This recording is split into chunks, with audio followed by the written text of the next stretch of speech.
नमस्कार दोस्तों, आपका हमारे YouTube चैनल द एजुकेशन पर स्वागत है। आज के इस सेशन में हम प्रगतिवाद और प्रयोगवाद को विस्तार पूर्वक पढ़ेंगे, जिसमें प्रगतिवाद प्रयोगवाद का अर्थ, परिभाषा, उससे संबंधित कवि और उन कवियों की महत्वपूर्ण रचनाएं शामिल है। तो चलिए सेशन की शुरुआत करते हैं।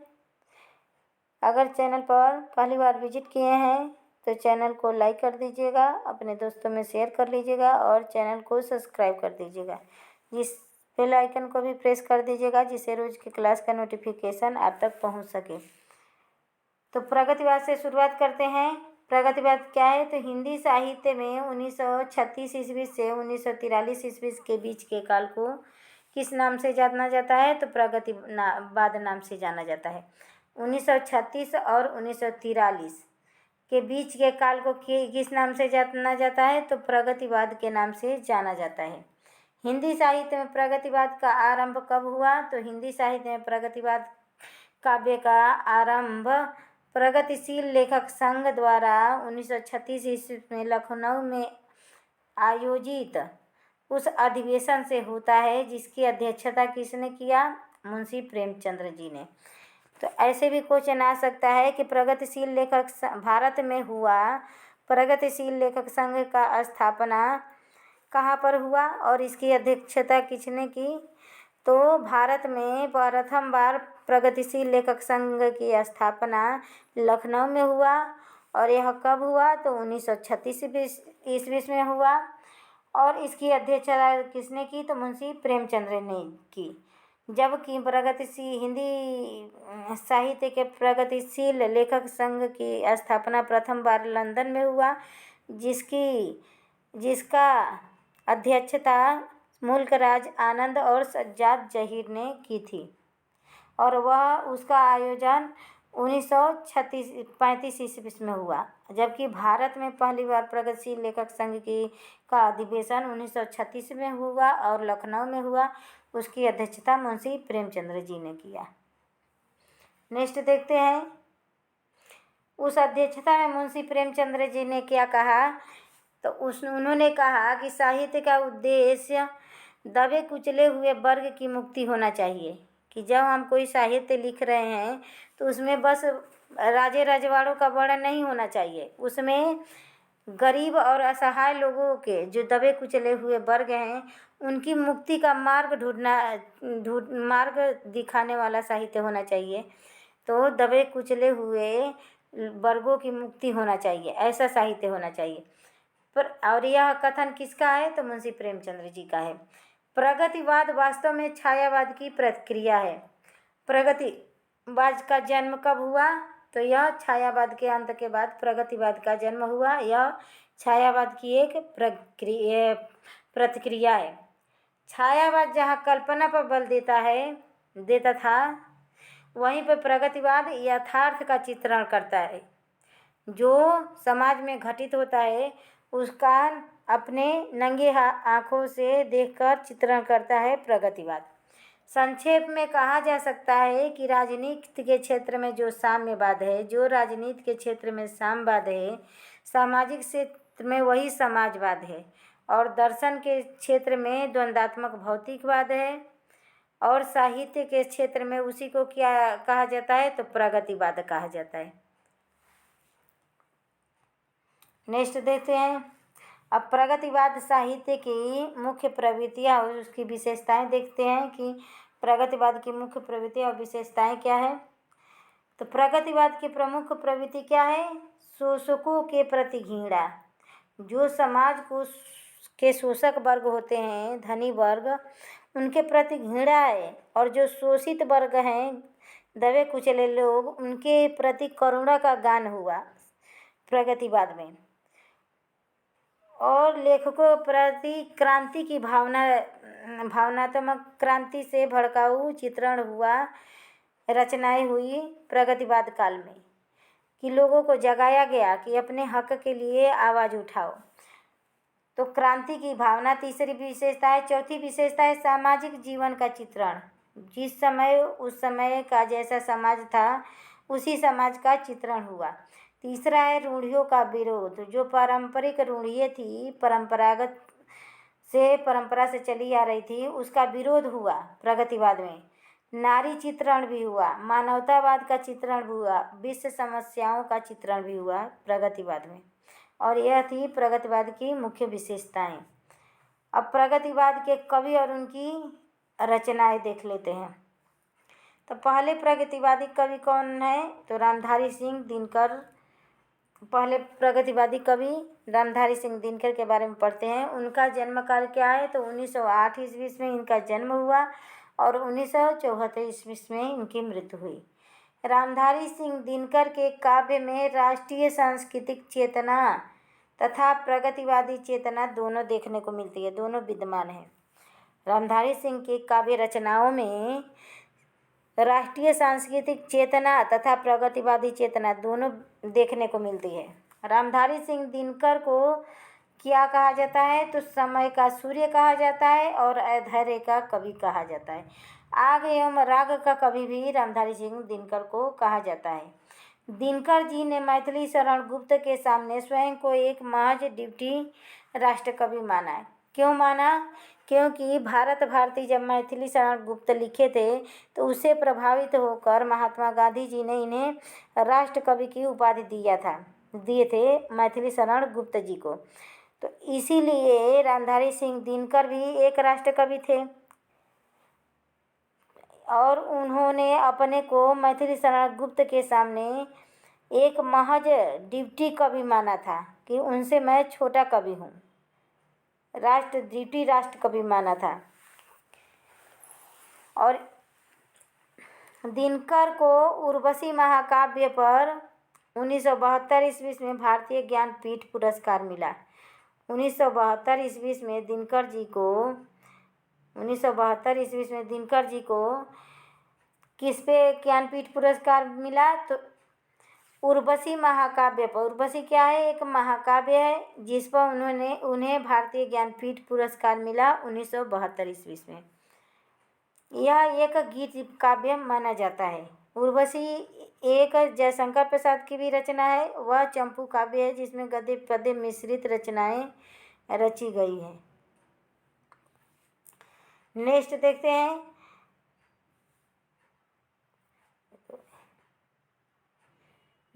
हैं। रामधारी सिंह दिनकर की प्रमुख कृतियाँ। तो पहला है रेणुका,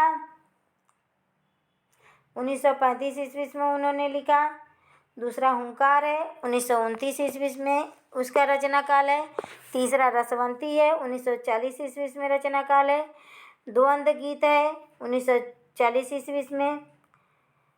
कुरुक्षेत्र है, 1946 ईस्वी में। कुरुक्षेत्र एक प्रबंध काव्य है और इसे आधुनिक युग का गीता भी कहा जाता है। कुरुक्षेत्र को आधुनिक युग का गीता भी कहा जाता है और यह दिनकर जी द्वारा लिखा गया है। कुरुक्षेत्र के आधार पर ही इन्होंने अपने को महज डिप्टी कवि माना था, डिप्टी राष्ट्र कवि माना था।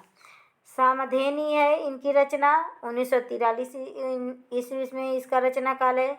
रश्मिरथी एक खंड काव्य है, इसका रचना काल 1952 ईस्वी से और यह कर्ण के जीवन पर आधारित है।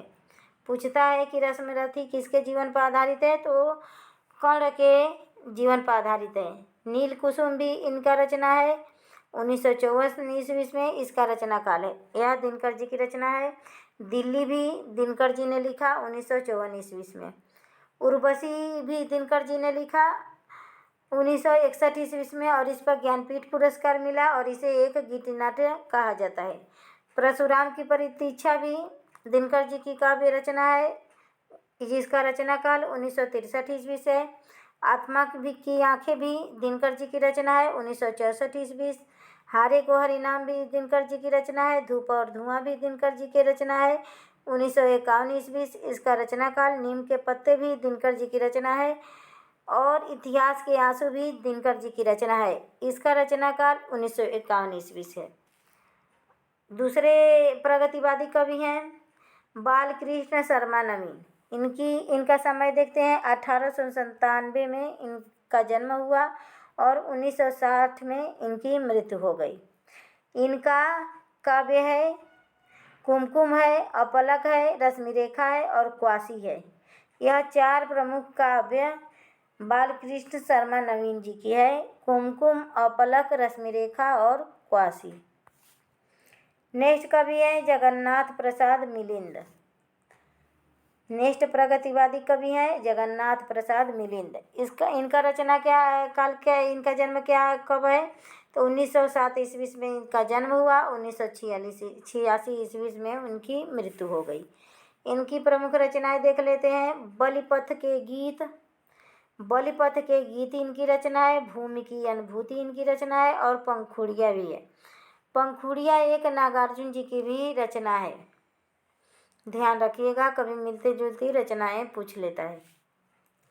नेक्स्ट कवि हैं प्रगतिवादी कवि केदारनाथ अग्रवाल। इनका जन्म काल है 1911 ईस्वी में इनका जन्म हुआ और 2000 ईस्वी में इनकी मृत्यु हो गई। केदारनाथ अग्रवाल अपनी काव्य यात्रा के आरंभिक दौर में बालेंदु उपनाम से रचनाएं करते थे। केदारनाथ का उपनाम क्या था, तो बालेंदु था। और यह शुरुआती दौर में प्रथम बार कविता करने गए तो बालेंदु उपनाम से कविताएं रचने लगे और वह ब्रजभाषा में कविताएं रचते थे। और उनका कविता का प्रमुख छंद क्या था, कवित्त था और सवैया था। केदारनाथ अग्रवाल ने देश विदेश के तमाम कवियों की कविताओं का अनुवाद किया और 21 शीर्षक से किया, तो देश विदेश की कविताएं शीर्षक से उनका अनुवाद किया विभिन्न कवियों का। केदारनाथ की प्रमुख रचनाएं देख लेते हैं। युग की गंगा केदारनाथ अग्रवाल 1947 ईस्वी से इसका रचना काल। नींद के बादल केदारनाथ अग्रवाल जी की है 1947 और लोक और आलोक भी 1947। यह दोनों रचनाएं 1947 के हैं, जबकि लोक और आलोक 1957 की रचना है। फूल नहीं रंग बोलते हैं भी केदारनाथ अग्रवाल की है 1965 ईस्वी में। आग का आईना भी 1970 ईस्वी में। गुल मेहंदी भी केदारनाथ अग्रवाल जी की है 1978 ईस्वी। पंख और पतवार भी केदारनाथ अग्रवाल की रचना है 1979 ईस्वी। बम्बई के रक्त स्नान 1981 ईस्वी केदारनाथ अग्रवाल ने लिखा था। बम्बई का रक्त स्नान। हे मेरी तुम, यह 1981 ईस्वी में केदारनाथ अग्रवाल की रचना है। मार प्यार की थापे 1981 ईस्वी में केदारनाथ की रचना है। कहे केदार खरी खरी 1983 ईस्वी में केदारनाथ की रचना है। अपूर्वा भी 1984 ईस्वी में रचना काल और यह भी केदारनाथ अग्रवाल की रचना है। जमुन जल तुम केदारनाथ अग्रवाल 1984 ईस्वी रचना काल। बोले बोल अमोल 1985 ईस्वी से रचना काल केदारनाथ अग्रवाल। बोले बोल अमोल केदारनाथ अग्रवाल। जो सिलाए तोड़ते हैं 1985 ईस्वी में इसका रचना काल है और ये भी केदारनाथ अग्रवाल जी की है। आत्मगंध भी 1988 ईस्वी में रचना काल है और यह भी केदारनाथ अग्रवाल की है। अनहारी हरियाली 1990 ईस्वी में केदारनाथ अग्रवाल जी की है। खुली आंखें खुले नैन 1983 ईस्वी में केदारनाथ अग्रवाल की रचना है। पुष्पदीप 1994 ईस्वी केदारनाथ की अग्रवाल है। बसंत में हुई पृथ्वी प्रश्न, बसंत में हुई प्रसन्न पृथ्वी 1986 ईस्वी में केदारनाथ अग्रवाल की रचना। तो ये थी केदारनाथ की रचनाएं। अगर सेशन अच्छा लग रहा होगा तो ज़रूर चैनल को लाइक कर दीजिएगा। अगर कोई सुझाव देना चाहें तो कमेंट कीजिएगा। हमारे पढ़ाने की शैली अच्छी लगे तो प्लीज़ कमेंट कीजिएगा। नेक्स्ट कवि हैं नागार्जुन जी। नागार्जुन जी का जन्म कब हुआ, 1910 ईस्वी में और 1998 ईस्वी में इनकी मृत्यु हुई। नागार्जुन जी का पहला साहित्यिक उपनाम यात्री था। इनका उपनाम क्या था, यात्री था। और यात्री उपनाम से इन्होंने संस्कृत भाषा में और मैथिली भाषा में यात्री उपनाम से कविताएं लिखते थे।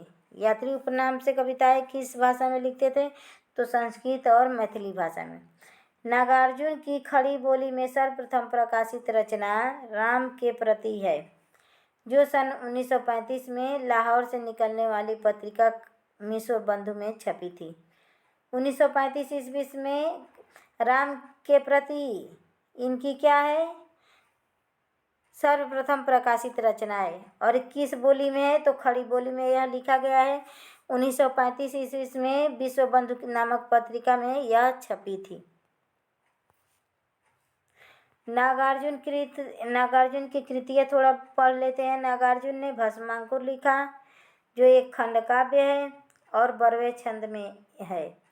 नागार्जुन ने मैथिली भाषा में पत्रहीन नग्नगाछ लिखा। पत्रहीन नग्नगाछ किस भाषा में लिखा? तो मैथिली भाषा में लिखा और इसमें 52 कविताएं संकलित हैं पत्रहीन नग्नगाछ में।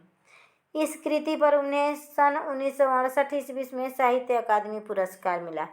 तो नागार्जुन जी को किस पे साहित्य अकादमी पुरस्कार मिला? तो पत्रहीन गाछ पर। और किस सन में यह प्रकाशित हुआ? तो 1968 ईस्वी में इस पर साहित्य अकादमी पुरस्कार मिला। पुरस्कृत रचनाएं जरूर नोट डाउन कीजिएगा। अक्सर परीक्षाएं में पुरस्कृत रचनाओं से प्रश्न आता है। नागार्जुन ने अपनी कविता प्रतिहिंसा ही अस्थाई भाव है। नागार्जुन की एक कविता क्या है कि प्रतिहिंसा ही अस्थाई भाव है के संदर्भ में लिखा, तो नागार्जुन जी साहित्य का मैनिफेस्टो कहा गया। जब इन्होंने पत्रहिंसा ही अस्थाई भाव है यह कविता जब लिखे नागार्जुन जी, तो उन्हें साहित्य का मैनिफेस्टो कहा गया, घोषणा पत्र। डॉक्टर बच्चन सिंह ने नागार्जुन की कविताओं को मुंबई नुक्कड़ कविता की संज्ञा दी। बच्चन सिंह ने नागार्जुन की कविताओं को नुक्कड़ कविता की संज्ञा दी। और यह नुक्कड़ की संज्ञा कहाँ पर अंकित की है? तो वह अपने हिंदी साहित्य के दूसरे इतिहास में लिखे हैं। बच्चन सिंह का हिंदी साहित्य का इतिहास का नाम क्या है? तो हिंदी साहित्य का दूसरा इतिहास। और इसमें नागार्जुन जी के ही कविताओं को नुक्कड़ कविता की संज्ञा दी है।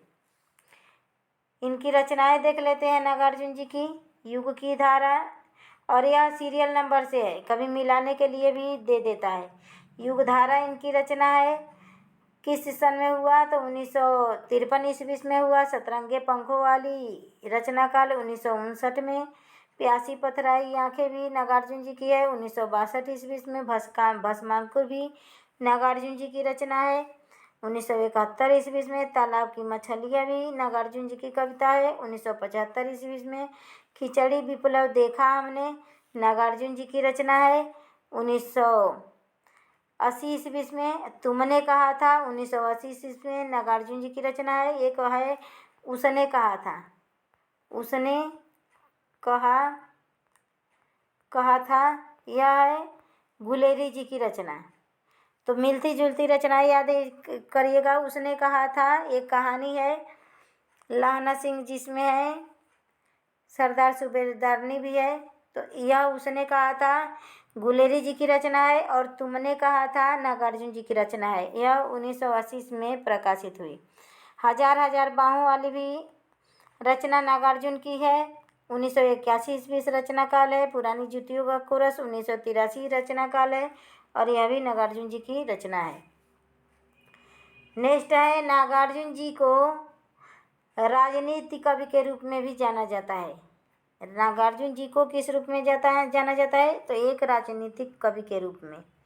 इनकी प्रसिद्ध कविताएं इस प्रकार हैं। बादल को घिरते देखा नागार्जुन। पाषाणी भी नागार्जुन जी की है। सिंदूर तिलकित भाल नागार्जुन। तुम्हारी दंतुरित मुस्कान नागार्जुन। तुम्हारी दंतुरित मुस्कान तो कई एक परीक्षाओं में पूछ लिया गया है। पांच पूत भारत माता के नागार्जुन जी की रचना है। कालिदास भी नागार्जुन जी का है। हरचंद गाथा भी नागार्जुन जी का है। अकाल और उसके बाद भी नागार्जुन जी का है। नागार्जुन जी को प्रगतिवाद का सलाका पुरुष कहा जाता है। प्रगतिवाद का सलाका पुरुष किसे कहा जाता है? तो वह नागार्जुन जी को। नेक्स्ट देखते हैं। नेक्स्ट कवि हैं रांगेय राघव। इनका जन्म कब हुआ? यह भी प्रगतिवादी कवि हैं। 1923 में इनका जन्म हुआ। 1962 में इनकी मृत्यु हो गई। इनकी रचनाओं को देख लेते हैं। अजय खंडहर, मेधावी, पंचाली, राह के दीपक, पिघलते पत्थर। यह किसकी रचना है? रांगेय राघव जी की रचनाएं हैं। नेक्स्ट कवि हैं शिवमंगल सिंह सुमन। यह भी प्रगतिवादी युग के कवि हैं। शिवमंगल सिंह सुमन। इनका जन्म है 1915 ईस्वी में और मृत्यु 2002 में।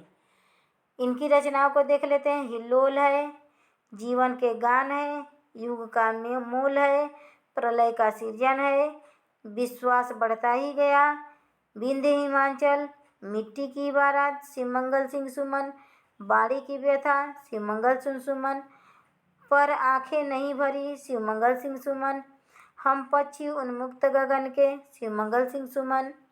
शिवमंगल सिंह सुमन की प्रसिद्ध कविताएं निम्न है। गुनिया का यौवन, और नेक्स्ट क्या है, कलकत्ते का अकाल, आज चल रही खुदाली। यह शिवमंगल सिंह सुमन की प्रसिद्ध कविताएं हैं। नेक्स्ट कवि हैं प्रगतिवादी कवि त्रिलोचन। त्रिलोचन का जन्म 1917 में हुआ और 2007 में इनकी मृत्यु हो गई। गजानन माधव मुक्ति बोध ने त्रिलोचन को अवध का किसान कहा। त्रिलोचन को किस नाम से जाना जाता है, तो अवध के किसान के नाम से।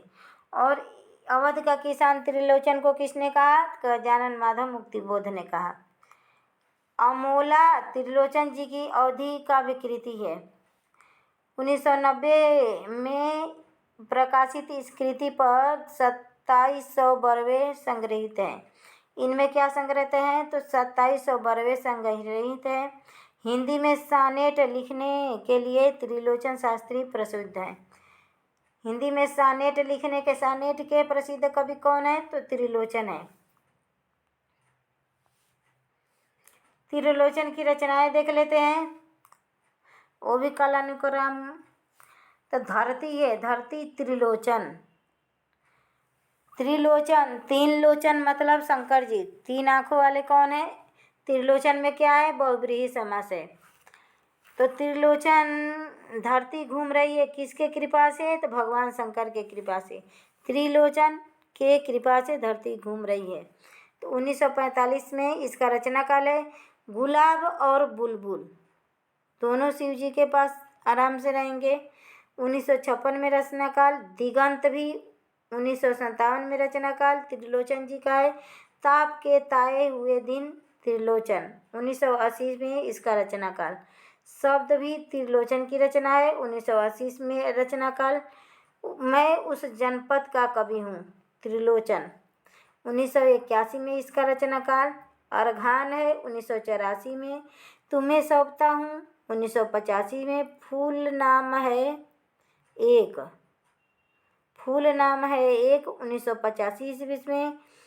अन कहानी भी कुछ कहानी है, यह 1986 ईस्वी में त्रिलोचन की रचना है। अन कहानी भी कुछ कहानी है। नेक्स्ट है प्रयोगवादी। प्रयोगवाद हिंदी काव्य कविता की वह धारा थी जिसमें प्रयोगवाद को केंद्रीय महत्व दिया गया।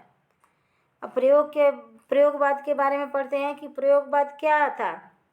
प्रगतिवाद के बारे में हमने पढ़ लिया। अब प्रयोगवाद है, इसमें इस सेशन में प्रयोगवाद और प्रगतिवाद से संबंधित तथ्यों को पढ़ रहे हैं। तो प्रयोगवाद हिंदी काव्य की वह धारा है जिसमें प्रयोग को केंद्रीय महत्व दिया गया है। प्रयोगवाद के कवियों में हम सर्वप्रथम तार सप्तक के कवियों को गिनते हैं।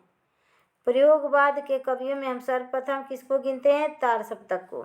इसके प्रवर्तक सच्चिदानंद हीरानंद बात्सायन अज्ञेय जी हैं। प्रयोगवाद के प्रवर्तक कौन हैं, तो अज्ञेय जी हैं। अब प्रयोगवादी काव्यधारा को पढ़ते हैं। तो प्रयोगवादी कविता वह धारा है जिसमें प्रयोग को केंद्रीय महत्व दिया गया है।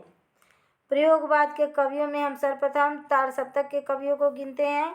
इसके प्रवर्तक कौन है, सच्चिदानंद हीरानंद बात्सायन अज्ञेय जी हैं। नेक्स्ट देखते हैं। तार सप्तक 1943 ईस्वी में प्रकाशित हुआ। इसमें 7 कवियों को शामिल किया जाने के कारण इसका नाम तार सप्तक रखा गया। अज्ञेय ने इन कवियों को नए राहों का अन्वेषी कहा था। ये किसी मंजिल पर पहुँचे हुए नहीं हैं, बल्कि अभी पथ के अन्वेषक हैं। इसी संदर्भ में अज्ञेय ने प्रयोग शब्द का प्रयोग किया। अज्ञेय ने इसी संदर्भ में पथ के अन्वेषक के संदर्भ में अब कहेगा कि प्रयोगवादी को राहों का अन्वेषी कवि किसने कहा, तो अज्ञेय जी ने कहा। और यह पथ के अन्वेषक हैं, किसने कहा, अज्ञेय जी ने। अज्ञेय के प्रयोग शब्द का प्रयोग किया जहाँ पे से प्रयोगवाद का उत्पत्ति स्वीकार माना जाता है, स्वीकार की जाती है। प्रयोगवादी काव्य धारा की प्रमुख विशेषताओं को पढ़ लेते हैं। अभी हमने प्रगतिवाद के प्रमुख विशेषताओं को पढ़ा था, अब प्रयोगवाद के प्रमुख विशेषता। तो प्रयोगवाद का प्रथम विशेषता क्या है कि अतिशय यथार्थवादिता। उसमें यथार्थवादिता था, इसमें अतिशय यथार्थवादिता है। बौद्धिकता की अतिशयता, घोर वैयक्तिकता, वाद व विचारधारा का विरोध, नवीन उपमानों का प्रयोग, यह प्रयोगवाद का विशेषता है। निराशावाद भी प्रयोगवाद का विशेषता है। साहस और जोखिम भी प्रयोगवाद की विशेषता है। व्यापक अनास्था की भावना भी प्रयोगवाद की विशेषता है। व्यापक अनास्थावाद की भावना, क्षणवाद भी प्रयोगवाद की विशेषता है। सामाजिक यथार्थवाद भी प्रयोगवाद की विशेषता है। अहमवादी व्यक्तिवाद भी प्रयोगवाद की विशेषता है। नग्न यथार्थवाद भी प्रयोगवाद का विशेषता है। प्रगतिवाद व प्रयोगवाद में अंतर को स्पष्ट कर लेते हैं। तो प्रगतिवादी कविता में शोषित वर्ग, निम्न वर्ग को केंद्रित में रखकर किया गया है। प्रगतिवाद क्या है? शोषित वर्ग के प्रति, शोषक वर्ग के प्रति घृणा और शोषित वर्ग के प्रति करुणा की भावना को व्यक्त किया गया है। तो यही कह रहा है कि प्रगतिवादी कविता में शोषित वर्ग, निम्न वर्गों को केंद्रित में रखकर लिखा गया है, जबकि प्रयोगवादी कविता में स्वयं के जरिए हुए यथार्थ का जीवन का चित्रण है, कि कवि स्वयं अपने जीवन में घटित यथार्थता को प्रदर्शित किया है, जो समाज से भी मिलता जुलता है। प्रगतिवादी कविता विचारधारा को महत्व देती है, जबकि प्रयोगवादी कविता अनुभव को महत्व देती है। प्रयोगवाद अनुभव को महत्व देता है और प्रगतिवादी कविता विचारों को महत्व देती है। प्रगतिवादी कविता में सामाजिक भावना की प्रधानता दिखाई गई है, जबकि प्रयोगवादी कविता में व्यक्ति भावना की प्रधानता दिखाई गई है। प्रगतिवाद में समाज के बारे में सोचा गया है और प्रयोगवाद में व्यक्ति अपनी भावनाओं के बारे में सोचा है। प्रगतिवाद की कविता में विषय वस्तु को अधिक महत्व दिया गया है, जबकि प्रयोगवादी कविता में कलात्मकता को अधिक महत्व दिया गया है। नेक्स्ट देखते हैं, तार सप्तक एक काव्य संग्रह है। तार सप्तक क्या है? एक काव्य संग्रह है। अज्ञेय द्वारा 1943 ईस्वी में नई कविता के प्रणयन हेतु 7 कवियों को एक मंडल बनाकर तार सप्तक का संकलन एवं संपादन किया गया। हिंदी में 4 तार सप्तक प्रकाशित हुए। तो पहले तार सप्तक के कवि को देख लेते हैं। पहला तार सप्तक के कवि हैं, तार सप्तक 1943 ईस्वी में है। इसमें के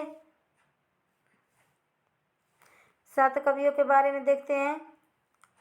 तो इसमें के 7 कवि हैं, अज्ञेय हैं, मुक्तिबोध हैं, नेमिचंद देन है, गिरजा कुमार माथुर है, रामविलास शर्मा है, प्रभाकर माचवे हैं और भारत भूषण अग्रवाल हैं। दूसरे तार सप्तक को देखते हैं। तो दूसरा तार सप्तक का प्रकाशन कब हुआ? 1951 ईस्वी में हुआ। इसके 7 कवियों को देखते हैं। तो शमशेर बहादुर सिंह हैं, हरिनारायण व्यास हैं, भवानी प्रसाद मिश्र हैं, रघुवीर सहाय हैं, शकुंतला माथुर हैं, नरेश मेहता हैं और धर्मवीर भारती हैं। दूसरे सप्तक के सभी कवि शमशेर बहादुर सिंह, हरिनारायण व्यास, भवानी प्रसाद मिश्र, रघुवीर सहाय, शकुंतला माथुर, नरेश मेहता और धर्मवीर भारती। तीसरा तार सप्तक को पढ़ लेते हैं। तीसरे तार सप्तक का प्रकाशन 1959 में हुआ। इसके सातों कवियों को देखते हैं। केदारनाथ सिंह है पहले कवि, दूसरे हैं कुंवर नारायण, तीसरी है कीर्ति चौधरी, चौथी है विजय देव नारायण शाही और पांचवा है प्रयाग नारायण त्रिपाठी, छठवां है सर्वेश्वर दयाल सक्सेना और सातवां है मदन वात्स्यायन। नेक्स्ट देखते हैं चौथे सप्तक के कवि। चौथे सप्तक का प्रकाशन कब हुआ? तो 1979 ईस्वी में हुआ। इसके 7 कवियों को पढ़ लेते हैं। तो पहले हैं श्री राम वर्मा, दूसरे हैं अवधेश कुमार, तीसरे हैं राजकुमार कुंभज, चौथे हैं सुमन राजे, पांचवें हैं राजेंद्र किशोर, छवें हैं स्वदेश भारती और सातवें हैं नंद किशोर आचार्य। यह है प्रयोगवादी 4 सप्तक के प्रकाशित कवि। अब तार सप्तक के कवि को ट्रिक से याद कर लेते हैं। तो अमुने गिरा प्रभा, तो अ से क्या हो गया? अ से अज्ञेय हो गया, मुँह से मुक्ति बोध हो गया, ने से नेमिचंद जैन हो गया, गी से गिरजा कुमार माथुर हो गया, रा से रामविलास शर्मा हो गया, प्र से प्रभाकर माचवे और भा से भारत भूषण अग्रवाल। यह थे अमुने गिरा प्रभा। बस एक ट्रिक याद कीजिए, तार सप्तक के सारे कवि शामिल हो जाएंगे। तो तार सप्तक प्रथम सप्तक इसे कहा जाता है। तो तार सप्तक में कितने कवि हैं? 7 कवि हैं और इसमें यह तार सप्तक में कोई स्त्री शामिल नहीं है, जबकि द्वितीय तार सप्तक, तृतीय तार सप्तक और चतुर्थ सप्तक में कवित्री शामिल हैं। नेक्स्ट देखते हैं दूसरे तार सप्तक का ट्रिक देखते हैं। धर्मवीर और शमशेर बहादुर शकुंतला का हरण करके भागे।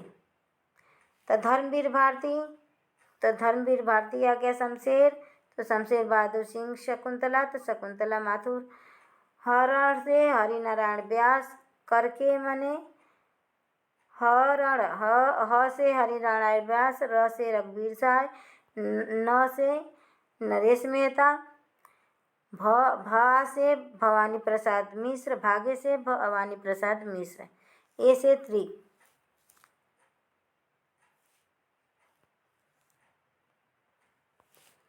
तीसरे तार सप्तक के बारे में पढ़ लेते हैं। तो तीसरा तार सप्तक का ट्रिक है। प्रयाग विजय में कीर्ति ने कुंवर सर से केदार के मन की बात कही। प्रयाग विजय में कीर्ति ने कुंवर सर से केदार की मन की बात कही। तो प्रयाग से प्रयाग नारायण त्रिपाठी, विजय से विजय देव नारायण शाही, कीर्ति से कीर्ति चौधरी, कुंवर से कुंवर नारायण है, सर से सर्वेश्वर दयाल, केदार से केदारनाथ अग्रवाल और मन से मदन वात्स्यायन। तो प्रयाग विजय में कीर्ति ने कुंवर सर से केदार के मन की बात कही। चौथे सप्तक का ट्रिक है। सुश्री राम ने स्वदेशी अवधेश को राजकुमार नंद किशोर से मिलाया। सुश्री राम ने स्वदेशी अवधेश को राजकुमार नंद किशोर से मिलाया। तो सु से क्या हो गया? सुमन राजे, श्री से क्या हो गया? श्री राम वर्मा, स्वदेशी से क्या हो गया? स्वदेशी भारती, अवधेश से क्या हो गया? अवधेश कुमार, राजकुमार कुंभज, नंद से क्या हो गया? नंद किशोर वाजपेयी और किशोर से क्या हो गया? राजेंद्र किशोर। तो ये थे तार सप्तक के कवियों को ठीक से याद किए। अब कुछ विशेष बातें देख लेते हैं तार सप्तक के बारे में। तार सप्तकों में प्रथम महिला शकुंतला माथुर,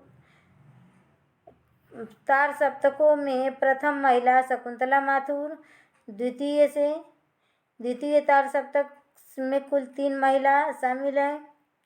तार सप्तकों में राजस्थान से नंद किशोर आचार्य हैं और तार सप्तक में पति पत्नी गिरजा कुमार माथुर और शकुंतला माथुर हैं। ये थी कुछ विशेष बातें। तो आज का यह सेशन यहीं समाप्त होता है। आशा है आप लोगों को यह सेशन पसंद आए। अगर यह सेशन आप लोगों के परीक्षा को उपयोगी लगे तो प्लीज़ चैनल को सब्सक्राइब कीजिएगा, लाइक कीजिएगा, अपने दोस्तों में शेयर कीजिएगा। प्लीज़ वीडियो को पूरी देखिएगा। धन्यवाद दोस्तों।